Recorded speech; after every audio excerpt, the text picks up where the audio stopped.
할렐루야. 오늘 하나님 말씀 사도행전 18장 1절부터 5절 말씀입니다. 사도행전 18장 1절부터 5절의 말씀입니다. 이후에 바울이 아덴을 떠나 고린도에 이르러 아굴라라는 본도에서 난 유대인 하나를 만나니 글라우디오가 모든 유대인을 병하여 로마에서 떠나라 한 고로 그가 그 안에 브리스길라와 함께 이달리아로부터 새로운지라. 바울이 그들에게 감해 업이 같음으로 함께 거하여 일을 하니 그 업은 장막을 만드는 것이더라. 안식일마다 바울이 회당에서 강론하고 유대인과 헬라인을 권면하니라. 실라와 디모데가 마게도냐로서 내려오매 바울이 하나님의 말씀에 붙잡혀 유대인들에게 예수는 그리스도라 밝히 증거하니. 아멘. 거기까지 갑시다. 오늘 사도행전 18장은 사도 바울이 고린도에서 아글라와 브리스길라를 만나고 에베소에서 아글라와 브리스길라가 아볼로를 가르치는 그러한 내용이 중점적으로 되어 있죠. 이 사도 바울이 아덴을 떠나서 고린도에 왔을 때 아글라와 브리스길라 부부를 만나요. 아글라와 브리스길라는 바울과 함께 천막 만드는 일을 하면서 사도 바울의 사역을 도우는데, 여기 이제 사도 바울이 보면 매 주일마다 회당에 가서 복음을 강론을 하고 유대인과 헬라인들에게 전도하는 목적으로 나가서 이제 복음 전도의 사명을 가졌어요. 그때 이제 실라와 디모데도 마게도냐로부터 와서 사도 바울의 전도 여행에 동참을 하죠. 그로 인해서 회당장 그리스보가 온 지방과 더불어 주를 믿고 수많은 고린도 사람들도 듣고 믿어서 세례를 받았다, 이렇게 기록이 되어 있어요. 그런데 사도 바울이 안식일마다 회당에서 복음을 전도하고 유대인과 헬라인들에게 이 권면을 하면서 또 실라와 디모데가 마게도냐로부터 내려서 바울이 하나님의 말씀에 붙잡혀서 유대인들에게 예수는 그리스도라고 증거를 하니까 저희가 대적을 하고 회방을 하고 복음 증거를 못하게 합니다.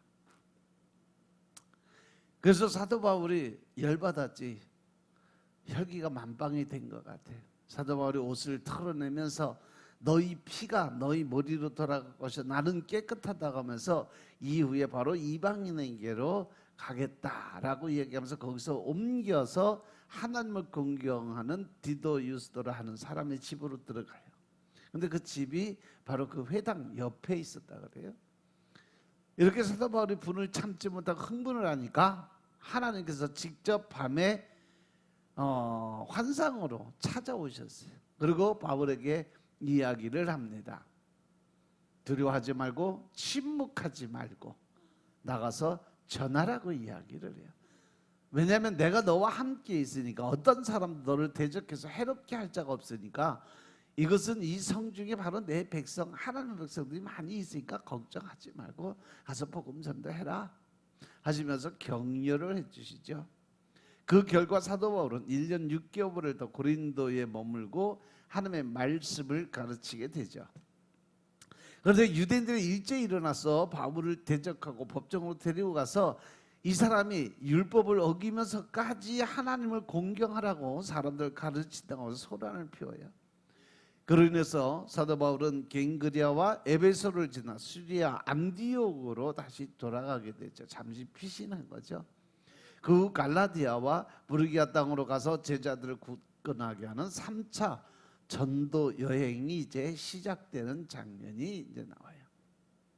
한편 알렉산드리아 출신인 아볼로가 있었는데 그는 언변이 좋고 성경에 능통했다라고 되어 있는데 그만큼 이 성경 지식이 많았고 또 그가 말을 아주 조리있게 잘하는 사람이었어요. 그런데 그가 일찍이 주의 도를 배워서 열심히 예수님에 관한 복음을 전하긴 전하는데 아주 자세히 잘 가르치는데, 그가 가르치는 것은 바로 요한의 세례, 즉 물세례만 알고 가르쳤다는 거죠. 즉 그는 물세례에 관한 것만 알고 있었지 이 성령 세례는 모르는 사람이었어요. 이것은 예수님께서 말씀하신 도덕적인 가르침만, 즉 지식만 가르쳤다는 거죠.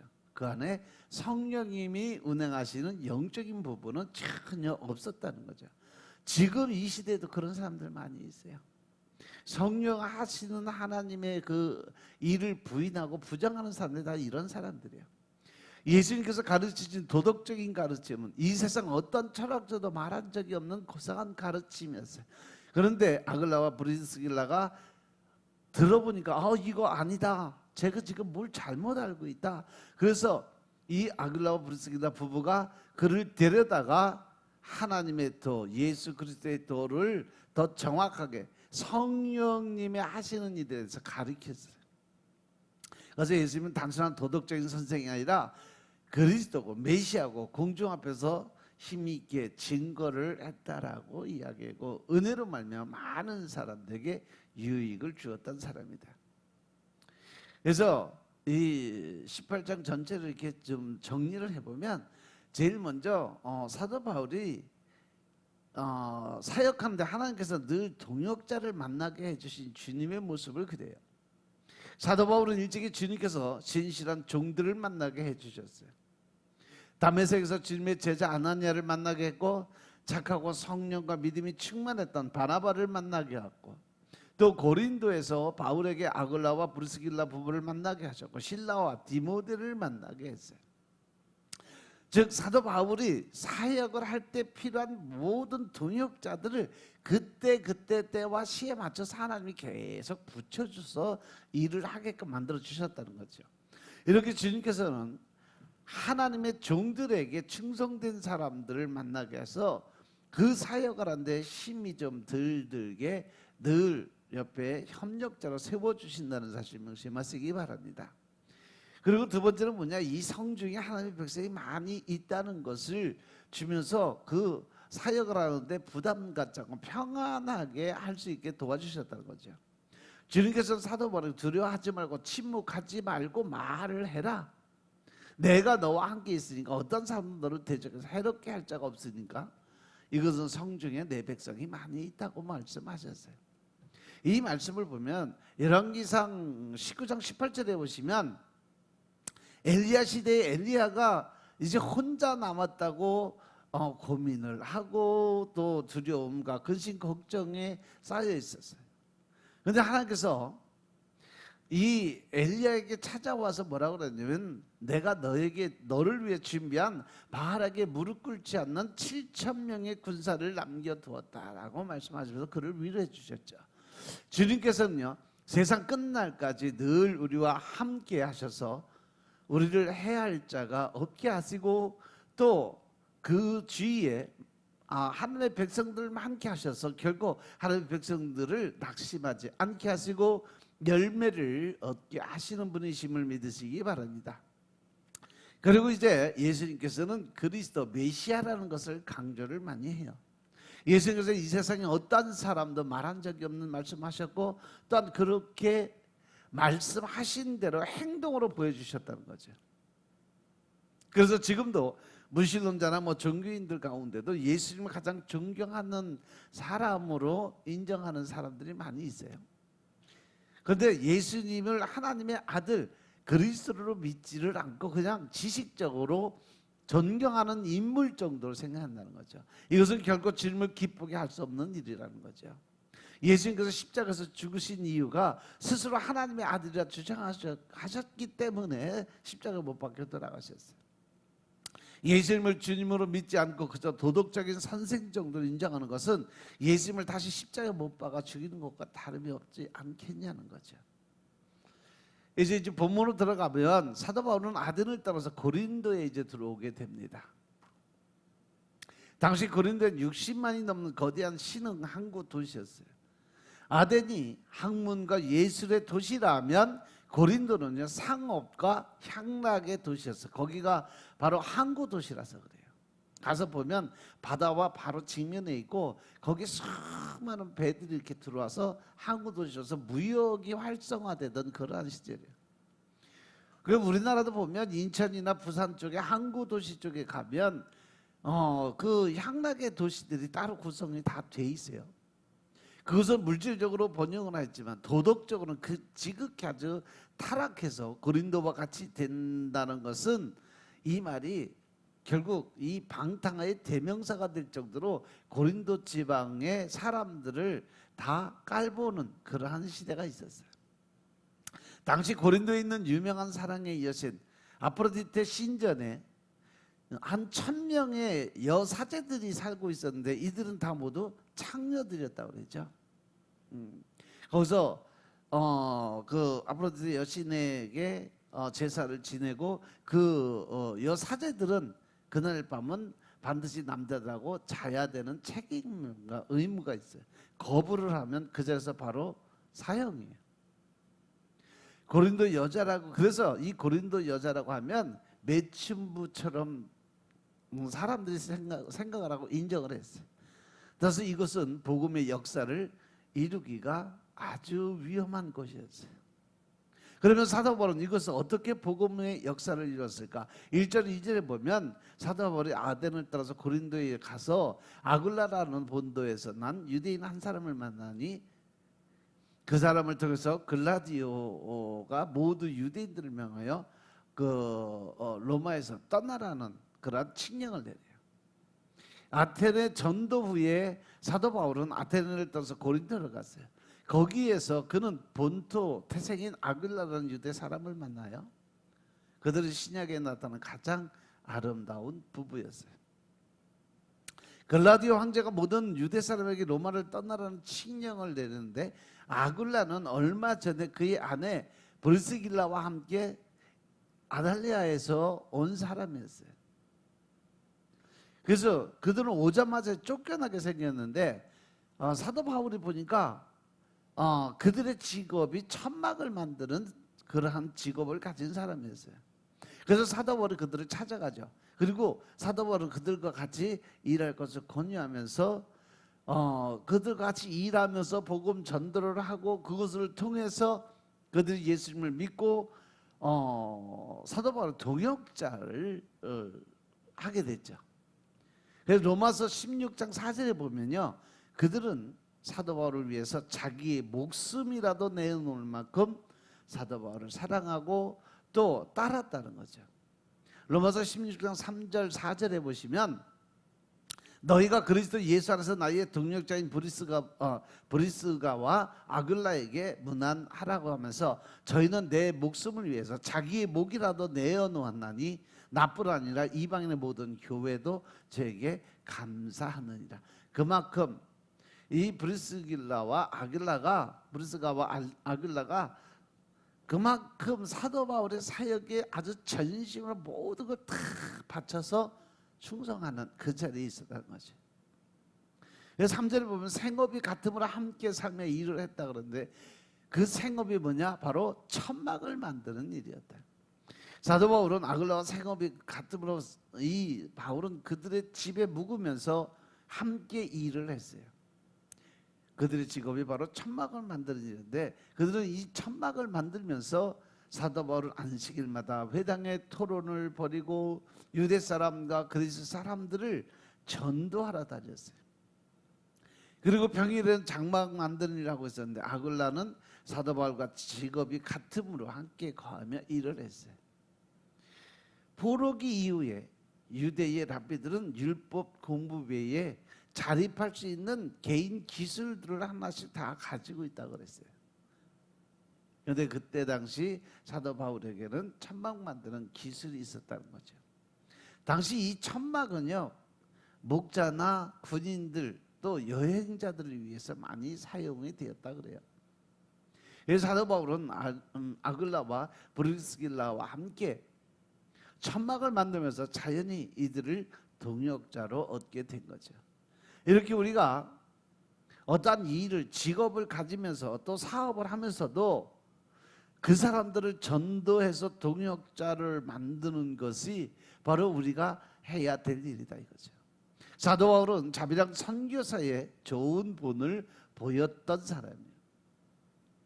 그리고 4절에 보니까 안식일마다 바울이 회당에 강론하고 유대인과 헬라인을 권면했다 그러는데 사도 바울은 평일에 직장 생활을 하고 천막을 만들고 그것을 팔아서 돈을 벌어서 그걸로 전도 용품을 다 사용해서 썼어요.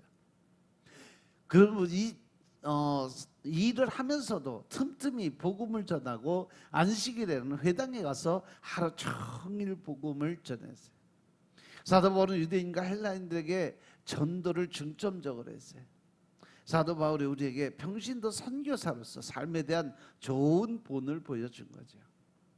그는 자립적인 평신도 선교사고 자립적인 성경 선생으로 자립적인 복음의 종이 되었다는 거죠. 사도 바울이 다른 교회에서 물질적 지원을 받을 수도 있었어요. 도와주는 교회들, 이 에베소 같은 교회는 계속 이 사도 바울이 하는 일에 대해서 늘 지원할 준비를 하고 있었으니까. 하지만 복음을 위해서 물질의 지원을 받지 않고 스스로 자비량 선교를 했죠. 사도 바울은 이득을 바라지 않고 순수하게 복음의 역사를 섬겼어요. 이것이 사도 바울의 자랑이었어요. 이제 5절에 보니까 실라와 디모데가 나와요. 이 실라와 디모데가 마게도냐로 내려오는데 바울이 하나님의 말씀에 붙잡혀 이들에게 예수는 그리스도라 밝히 증언을 했다 그랬어요. 실라와 디모데가 마게도냐에서 내려온 뒤로 사도 바울이 말씀에 사로잡혔다라는 건데, 이 실라는 베레아에서 머물고 디모데는 데살로니가에서 복음을 전하며 또 하나님을 섬기는 일을 하고 있었어요.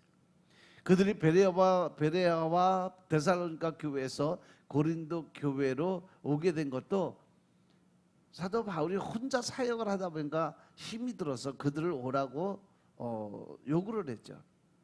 그래서 사도 바울이 그들이 오자 말씀에 잡혀서 예수님께서 그리스도이심을 유대 사람들에게 밝히 증언했다. 그래서 사도 바울은 아덴에 있을 때 베레아에 있는 디모데와 실라를 오라고 했어요.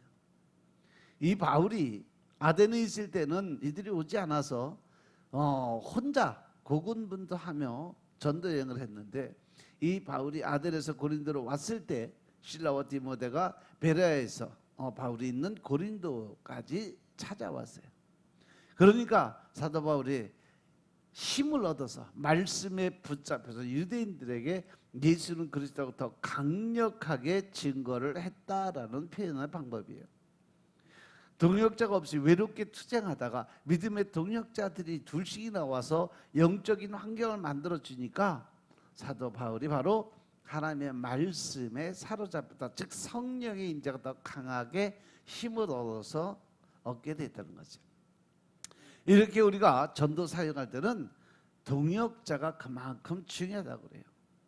예수님께서도 전도 여행을 보낼 때, 제자들을 보낼 때, 70인들을 보낼 때도 늘 혼자 보내는 적이 없었어. 늘 둘씩 셋씩 짝을 지어서 보내줬다 그랬어요. 그만큼 이 전도할 때는 동역자가 반드시 필요하다는 거죠. 사도 바울은 말씀에 붙잡힌 바 돼서 담대하게 예수는 그리스도라고 증거를 했어요. 예수님을 그리스도로 믿어야 하나님의 나라가 임한다는 것을 명심하시기 바랍니다. 하지만 사람은 연약해. 그래서 동역자가 있어야 큰 힘이 돼요. 말씀에 붙잡히게 되는 거죠. 사도 바울은 아덴에서 예수는 그리스도라는 메시지를 전하지 못했어요. 그 실패를 교훈 삼아서 이번에는 예수 그리스도에 대해서 확실하게 전도를 하고 있는 거예요. 우리는 처음에는 말씀을 붙잡아요. 그런데 어느 정도 시간이 되면 말씀이 나를 붙잡게 돼 있어요. 말씀은 살아있고 또 나를 붙잡는 힘이 있기 때문에 그렇습니다. 이것은 처음에 기도를 우리가 드릴 때 상당히 힘들고 어렵게 기도를 드리지만 그 기도의 훈련이 되고 나면 나중에 성령님의 도우심으로 기도가 나를 붙잡는 역할과 거의 같은 형식이에요. 그래서 그 당시에 고린도 성도들은 물질과 쾌락에 붙잡혔어요. 우리는 하나님의 말씀에 붙잡혀야 된다는 사실 명심하시기 바랍니다. 우리가 말씀에 사로잡히기 위해서는 말씀을 암송하고 주야로 묵상해야 합니다. 말씀에 순종해야 돼요.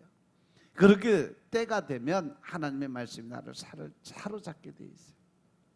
말씀이 나를 강권하십니다. 말씀이 나에게 예수님은 그리스도라고 증거하게 하신다는 사실 명심하시기 바랍니다. 사도 바울이 말씀에 붙잡아서 한 일은 예수님이 그리스도라고 증거한 거예요. 사도 바울은 아덴 전도의 열매가 나타나지 않자 굳게 결심한 것이 있어요. 이것이 고린도서 2장 1절 2절에 잘 나타나 있는데, 형제들아 내가 너희에게 나아가 하나님의 증거를 전할 때에 말과 지혜의 아름다운 것을 아니하였나니 내가 너희 중에 예수 그리스도와 그의 십자가에 못 박힌 것 외에는 아무것도 알지 아니하기로 작정을 했다 그랬어요.